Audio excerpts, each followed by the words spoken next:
Et toujours Octogone 2025 et je vais vous présenter un jeu qui s'appelle Terre des Galilées. Alors il faut savoir qu'à Octogone, il y a une zone qui s'appelle La Forge et tous les nouveaux jeux qui sont en développement, en attente de finalisation et d'édition se retrouvent dans La Forge, c'est génial.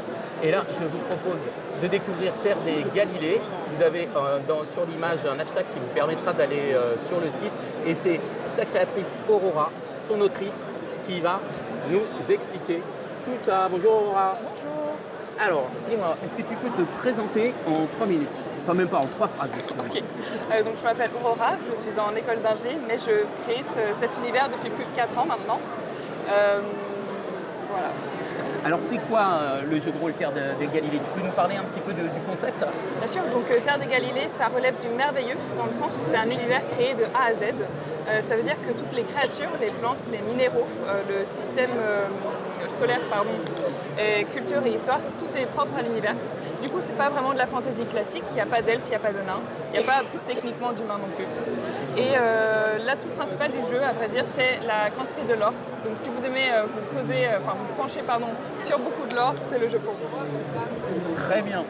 Je vais regarder là, je vois que tu as une super carte du monde. Alors, une autre question, le système de jeu, pardon, non, une autre question plus intéressante. Okay. L'ambiance générale du jeu, c'est quoi? Alors en fait, c'est très versatile, c'est-à-dire que c'est un univers vraiment créé pour laisser la place à l'imagination du maître-jeu ou aux joueurs. Donc par exemple, si le maître du jeu veut rester en surface avec le jeu, il peut faire quelque chose de très simple, de très poétique, de très doux. Cependant, dès qu'on se penche un peu sur le lore, on peut carrément partir sur du sombre, de l'horrifique, du politique. Donc voilà, ça peut partir un peu dans tous les sens en fonction du goût des joueurs en question.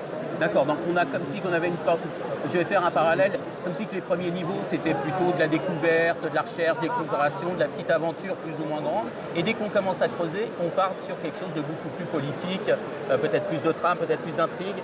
C'est ce que tu m'avais dit tout à l'heure, oui. C'est ça? Oui. Ok. Comment ça t'est venu cette idée? En fait, j'avais besoin d'un projet créatif pour rester sain d'esprit en école d'ingénieur. Et donc, j'ai commencé à créer des créatures qui m'apparaissaient un peu dans des rêves ou des pensées random. Et petit à petit, en fait, je me suis rendu compte que j'avais beaucoup de créatures et beaucoup d'histoires en fait, dans ma tête et qu'il fallait que je le retranscrive d'une manière ou d'une autre. Et c'est là où j'ai découvert le jeu de rôle, c'est-à-dire que j'adore en fait voir les joueurs qui créent leur propre histoire.